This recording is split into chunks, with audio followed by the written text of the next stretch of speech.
I hope I can be heard. Is this coming through this one? Good.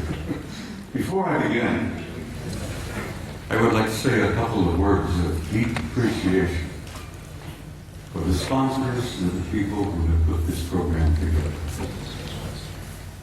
I have been involved in speaking publicly all over the planet and all over the United States. I've been at conferences here, I've been at conferences there, and I know how terribly difficult it can be to put a program like this together. And I have to say, I have tremendous respect and admiration for the people who've done this. Most of all, I respect their courage for dealing with a subject like this, where most of the elite leadership and the power groups of the world want this subject to go away. And these courageous young men who have put this together are brave, and they deserve my respect and your admiration.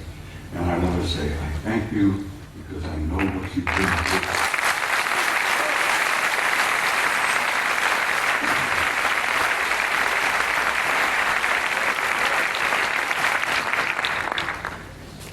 Now, I must explain something else to you. I never read from a script. I don't have a prepared script to follow. I get up on a stage and I talk to people like yourselves and I kind of wing it.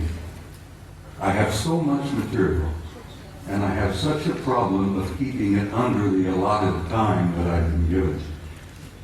I have come today prepared to speak to you for 3 hours. I'm only allowed 1 hour and 15 minutes. So something's going to have to give. But bear with me, I'll do the damnedest job I can. And it's important that you see the photographs of the NASA pictures that I have brought with me. Now, my journey began 45 years ago.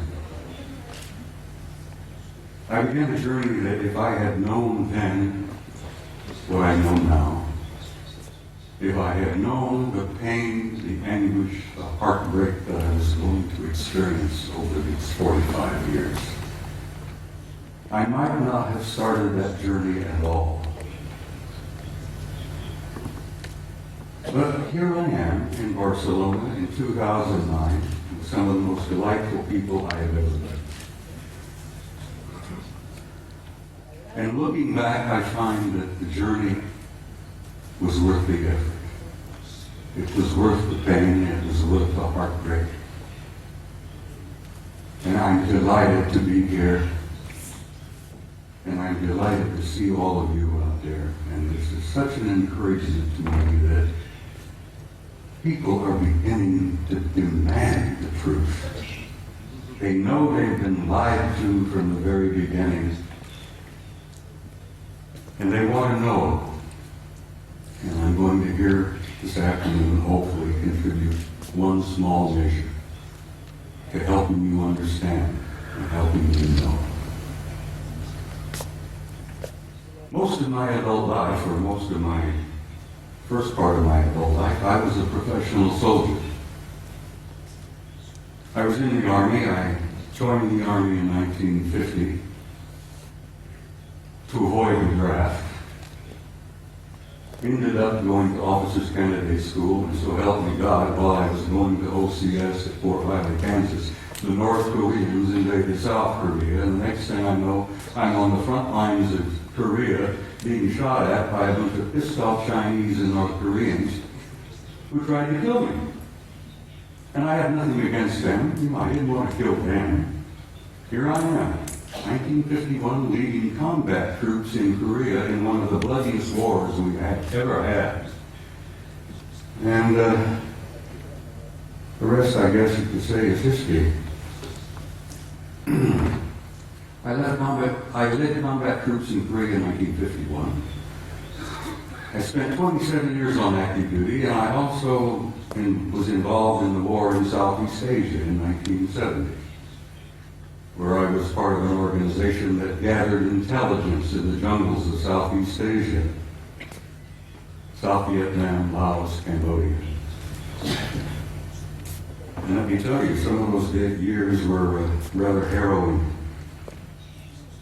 The most harrowing experience I was to have was when I was assigned to Paris, France in 1963 to what we considered in those days a pledged assignment, a plum assignment. I was able to go to Paris, France, take my family with me, and my children went to high school in Paris. And as I said, it was a plum assignment. I had no idea what I was to find when I got there. When I arrived in the summer of 1963, I arrived with a top secret clearance. When I arrived at Supreme Headquarters Allied Powers in Europe, which was located at that time at a small town known as Roquencourt, right outside of Paris,